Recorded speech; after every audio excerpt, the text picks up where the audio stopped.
পবিত্র হজের সব আনুষ্ঠানিকতা সম্পূর্ণ হওয়ার পর এখন থেকে শুরু হয়েছে হাজিদের দেশে ফেরার প্রস্তুতি। আজ মঙ্গলবার থেকে শুরু হচ্ছে বাংলাদেশি হাজিদের ফিরতি ফ্লাইট। আগামী 10 জুলাই পর্যন্ত এসব ফ্লাইটে ধাপে ধাপে দেশে ফিরবেন হাজিরা।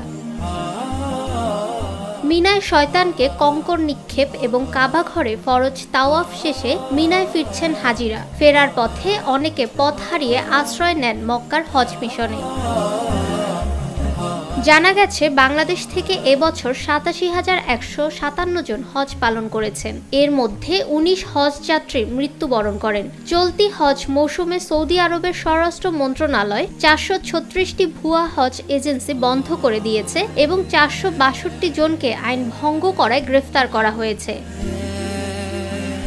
এদিকে চলতি বছর পবিত্র হজ পালন করতে সৌদি আরবে গিয়ে এখন পর্যন্ত চিকিৎসা নিয়েছেন ১৮৮ বাংলাদেশি। এছাড়া ১৯ জন দেশটির সরকারি হাসপাতালে ভর্তি রয়েছেন। এবার ৫ই জুন পবিত্র হজ অনুষ্ঠিত হয়। হজ যাত্রীদের সৌদি আরবে যাত্রার প্রথম ফ্লাইট ছিল ২৯ এপ্রিল আর শেষ ফ্লাইট ছিল ৩১ মে। ফাহমিদা বিনতে আনোয়ার, নিরপেক্ষ নিউজ ডেস্ক।